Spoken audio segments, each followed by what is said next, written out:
மருந்துவாள் மலையில் அமைந்திருக்கும் தேவேந்திரன் கோயிலை தேடிய கருடா டிவி படக்குழுவின் பயணம் ஆரம்பித்தது.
இக்கோவிலை பற்றி மக்களிடத்தில் படக்குழுவானது விசாரிக்க ஆரம்பித்தது.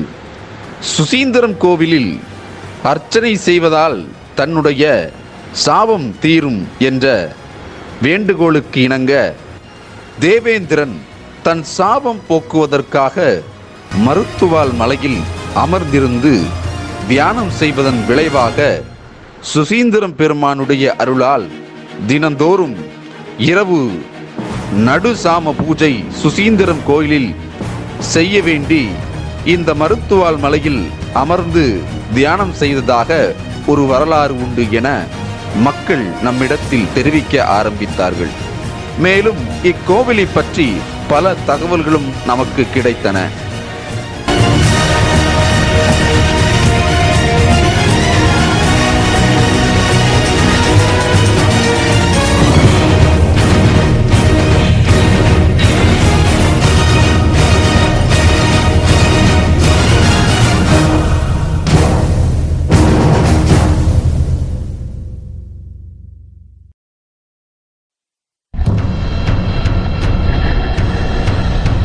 மலையிலும் எப்போதுமே நீர் வற்றுவதில்லை என மக்கள் நம்மிடம் தெரிவித்தனர்.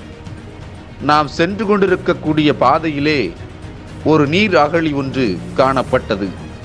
அதனையும் நன்கு சுற்றி பார்த்துவிட்டு மறுபடியும் எங்களுடைய பயணத்தை ஆரம்பித்தோம். மக்கள் குறிப்பிட்டது போலவே அங்கிருக்கக்கூடிய நீர்ச்சுனைகள் எதுவுமே வற்றாமல் காணப்பட்டதை நாங்கள் பார்க்க நேரிட்டது.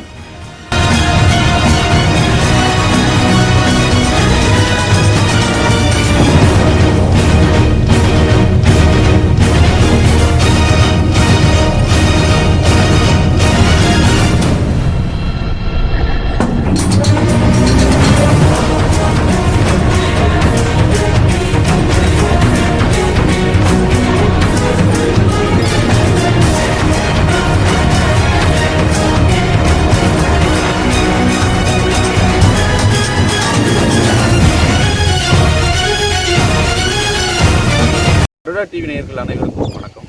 இன்னைக்கு நாம எங்க வந்திருக்குன்னு சொல்லியாச்சுன்னா, மருத்துவாள் மலை அப்படின்னு சொல்லக்கூடிய நம்ம கன்னியாகுமரி மாவட்டத்தில் இருக்கக்கூடிய கொட்டாரம், அதாவது அதுக்கு பக்கத்தில் இருக்கக்கூடிய பொற்சேடின்னு சொல்லக்கூடிய அந்த கிராமத்தோட பக்கத்தில் இருக்கக்கூடிய மருந்துவாள் மலை, அந்த மருந்துவாள் மலையினுடைய அடிவாரத்தில் இருக்கக்கூடிய ஒரு தேவேந்திரன் கோயில் அப்படின்னு சொல்லக்கூடிய ஒரு கோயில் இருக்குது. அந்த இடத்துக்கு தான் நாம் வந்திருக்கிறோம்.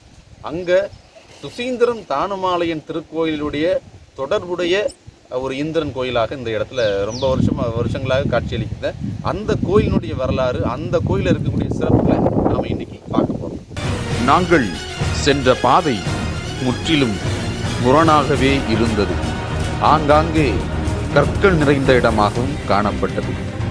மேலும் இங்குள்ள மக்கள் நம்மிடம் தெரிவிக்கையில் இங்கே 7 சப்தகன்னிகள் உண்டு என்பதையும், அவர்கள் இந்த மலையிலே வசிப்பதாகவும், இரவு நேரங்களில் இம்மலையை சுற்றிலும் வலம் வருவதாகவும் நம்மிடையே தெரிவித்தார்கள். இந்திரன் இந்த கோவிலில் இருந்துதான் இரவு 12 மணி அளவில் சுசீந்திரம் தானுமாலையன் திருக்கோவிலில் அங்குள்ள தானுமூர்த்தி சுவாமிக்கு பூஜை செய்வதற்காக தினந்தோறும் சென்று வருகிறார் என்பதையும் இங்கே உள்ள மக்கள் நமக்கு தெரிவித்தார்கள்.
நேயர்களே, நம்ம தற்போது இப்போ தேவேந்திரன் மலைக்கு பக்கத்தில் வந்திருக்கிறோம். இந்த கோயிலில் இருக்கக்கூடிய வரலாறுகள் என்ன, இந்த கோயிலுடைய விசேஷங்கள் என்ன, இங்கே என்னென்ன மாதிரியான நிகழ்ச்சிகள்லாம் நடக்கு அப்படிங்கிறத நாம் தெளிவாக இந்த பதிவில் பார்த்துக்கலாம். பயங்கரமாக வெயில் காணப்பட்டது என்றாலும் மேலே இருக்கும் கோவிலை எப்படியாவது பார்த்துவிட வேண்டும் என்ற எண்ணத்தில் நான் மலை மீது ஏற ஆரம்பித்தேன். ஒரு வழியாக பயணம் செய்து அக்கோவிலின் அடிவாரத்தில் சென்று மேலே ஏற ஆரம்பித்தேன்.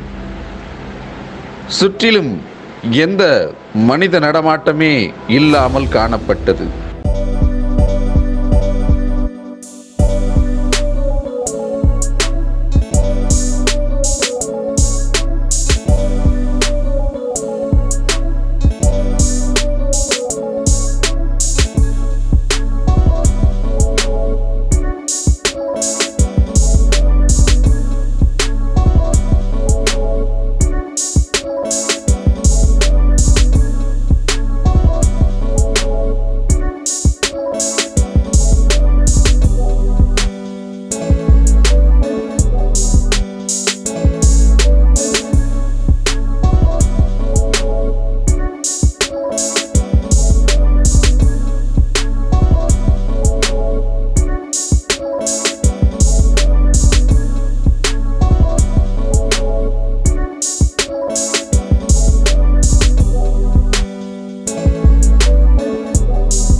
இக்கோவிலில் உள்ள நீர்ச்சுனை ஒன்று உள்ளது.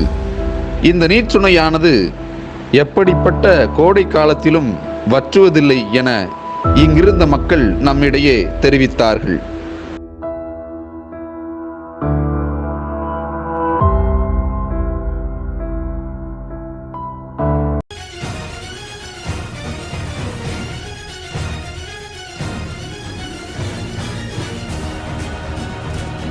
இக்கோவிலில் பாறை குகை ஒன்று உள்ளது. அங்கே ஒரு வாசல் வழியாக சென்று மறுவாசல் வழியாக வர முடியும் என்பதை அங்கே வந்த பக்தர் ஒருவர் நமக்கு காட்டிக் கொண்டிருப்பதை நாம் தற்போது பார்த்து கொண்டிருக்கிறோம்.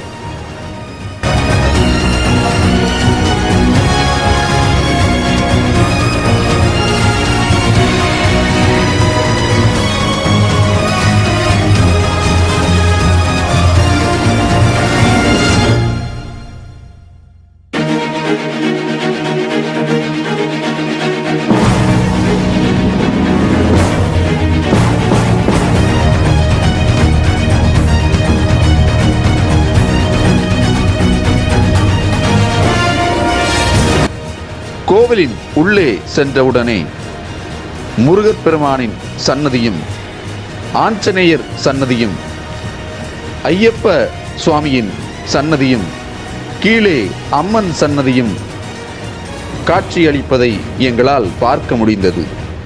இன்னைக்கு உறவு வரும் வெள்ளை இல்லாமல் கதிர புதியமாக இருக்குதுங்க. அப்போது இங்கே உள்ள ஆளெல்லாம் இங்கே படுத்து அடக்கும். இப்படி படுத்து அடந்தோன்னா ஆசாரிமாரும் இங்கே படுத்து அடந்துருக்காங்க. இந்த கிடக்கிறது அவ்வளோ ஆசாரிமார் எடுத்தோன்னா இந்த இவாள் என்னன்னா அங்கே யாழ் கன்னி மாதிரி இருக்காவ. இந்த அந்த இந்த டேனிக்கு முடங்கிருக்கு. ஆமாம், அதில் யாழ் கன்னி மாதிரி இருக்காவ. இருந்த உடனே இந்த தேவேந்திர ஐயா என்ன செய்வாங்கன்னா வெள்ளிக்கிழமை தோறும் பல்லாக்கில் தான்மாரையே பார்க்க போகிறது. அந்த திருவிழா அந்த கோரம் அங்கே இதை அவள் போன உடனே இவாள் யாழ் வரைக்கும் பிடிக்க வந்துடுவாங்க. ஆனால் தாழ்மால ஐயாவுக்கும் கன்னிமாருக்கும் பிடிக்காது. அவள் இங்கே துணி அடிக்கிறது, முடி உரடியது, அப்போ இங்கே படி ஒன்றும் கிடையாது. இதை அந்த ஆசாரி மாதிரி பார்த்துக்கிட்டே இருந்தாங்க இல்லையா. இது என்னடா ஒரு விசேஷம் நடக்க நிற்கிட்டு என்ன இதை தொலை கூட்டுறேன்னு நின்றுக்கிட்டு ஒரு ஆசாரி அடிச்சிருக்காரு. ஒரு பை, ஒரு உளி, ஒரு சுத்தியல் கொண்டு வந்திருக்காரு. கொண்டு வந்து இப்படி கும்பிடவும் புரிஞ்சு பார்த்தாரு இல்லையா. அவருக்கு பணம் சம்பளம் பைக்கு எடுத்து போட்டாரு. ஒரு படி அடித்தாரு போயிட்டாரு. அடுத்த நாள் ஆச்சு, அதே போல் அவருக்கு சம்பளம் ஒரு படி எடுத்தாரு போயிட்டாரு. கடைசியில் அவர் கடைசி படி அடிச்சுட்டு வரைக்குமே ஐயா கட்டில் போட்டு படுத்துருக்காங்க. இன்னும் நல்லா இருக்கும் என்ன வரல. அவளை ஆசாரி மாதிரி துணைக்கி விட்டாங்க. அதுக்கப்புறம் இங்கே உள்ள ஆளுக மயிலாட்டில் இருந்தாலும் பூசை வச்சாவ எடுபடல. இங்கே கிடக்க காணிக்கே கொண்டு போயிருது. மாறு பச்சை பிள்ளையாக்கு நம்ம ஆடு விட்டுருக்கு இன்னும் தேங்காய் அடக்காண்டி உடக்கி இங்கே பார்க்க வருவாங்க. ஒன்றும் இருக்காது. கடைசியில் என்னன்னாக்கி இங்கே வந்து விளையாடிட்டு எடுத்துட்டு தண்ணியை குடிச்சிட்டு அப்படியே போகும். இவர் பூஜை ஏறி இங்கே சுக்குனார் பஞ்சத்தினாலே சுக்குனார் இறக்க வந்தார். நானும் வந்துருந்தேன். இங்கே அடுத்து இங்கே விலையை கொடுப்போம். அவர் வந்து பார்த்த உடனே இந்த கோயிலை அவர் தான் இவ்வளோ வேலை செய்திருக்காரு. ஆள்களை வச்சியும் கர்ம மக்கள் கர்மம் பண்ணிடுவேன். சீட்டு ஒவ்வொரு கட்டடமும் போட்டு எடுத்து இந்த தண்ணி வந்து ஒரு நாள் வத்தாது. கீழே போவோம், அதுக்கு வந்து மழை வந்து இங்கே கஷ்டத்தில் தண்ணி குறைச்சியும் மழை வந்து மறக்காது ஒன்று. ஆமாம், தண்ணி ஒரு நாள் வத்தாது. தண்ணி வச்சுருந்தா நாங்கள் இங்கே ஒன்று செய்ய முடியாதுயா. இதுதான் இந்த ஐயாவுக்குள்ள வரலாறு. ஆண்டாள் உடப்படியும் யானை கட்டிய கும்படுத்து கிச்சனை சொன்னேன். கொம்படுத்து கிச்சனை சொன்னா ரெண்டு ஜனையும் ஒன்று போல் தான் இருக்கும். இதே மாதிரி தான் அதுவும் இருக்கும். தனித்தனியாக இருக்குல்ல. இது ரெண்டு மையம் கோயில். இதுக்கு தண்ணி எங்கிறது வருது தெரியும். தண்ணி எங்கிறது ஆண்டவன் தான். நீர்வள டிபார்ட்மெண்ட்ல டெல்லியில இருக்கு. நீர்வள டிபார்ட்மெண்ட்ல தேவேந்திர சோழன், அதுக்கு பிராஞ்சி ஆஃபீஸ் திருவனந்தபுரம். அங்க இருந்து டெல்லியிலே இருக்கு தேவேந்திர சோழன். அங்க இருந்து திருவனந்தபுரத்துல இருந்து ஆளுங்க ஆராய்ச்சி பண்ண வரும். ஆராய்ச்சி பண்ண வருவாங்க. ஆமாம், என்கிட்ட நிறைய பேர் கேட்டிருக்கோம் ஆராய்ச்சி பண்ண வந்து. ஆமாம், தண்ணி எப்பவுமே வத்தாது இல்லை. இது வரைக்கும் நான் 83லேருந்து வரேன்லப்பா. ஒரு தண்ணி கீழே இருந்து கொண்டு வந்தே கிடையாது. ஆமாம், நம்ம கையில் இல்லை. ஆமாம், இது வந்து நம்ம கையில் ஒரு பாக்கியமும் வேணாம். எப்படி இருக்கு கீழே இருந்து பார்த்தாலும் ஒரு செவரில் மாடாக்குழி இருந்த மாதிரி தான் இருக்கும் இந்த கோயில். ஆ ஆமாம். ஆனால் கீழே இருந்து பார்த்தா இந்த மலையே யானையோட இதுதான் தெரியும். ஆ இது அது ஒரு கதை உண்டு இல்லை, நம்ம சுசீந்திரம் கோயிலுக்கு வந்து தேவேந்திரன் வந்து சாபவிமோசனம் வாங்குறாங்க. சாபவிமோசனம் வாங்குறதுக்கு வேண்டி இந்த பிரம்மரிஷி தான் அவர் சாபவிமோசனம் கொடுத்துருக்காரு. அங்கே போனால் உனக்கு சாபவிமோசனம் கிடைக்கும் சொல்லி கொடுத்துருக்காரு.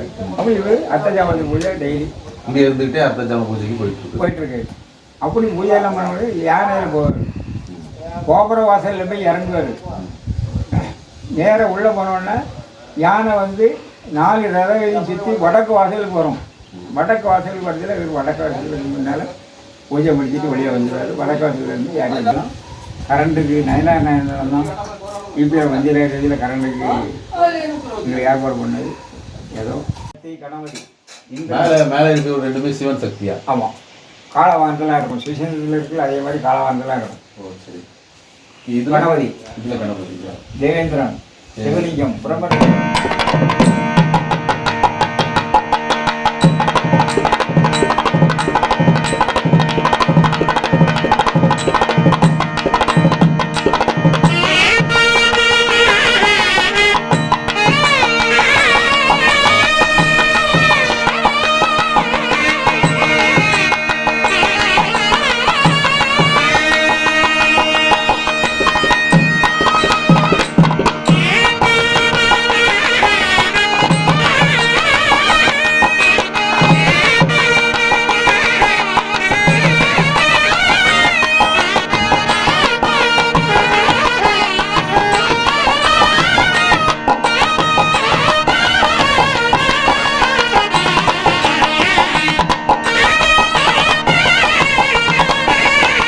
இங்குள்ள நீர்ச்சுனையில் நமது படக்குழு இந்த தண்ணீரை ஆராய்ந்து பார்த்தபோது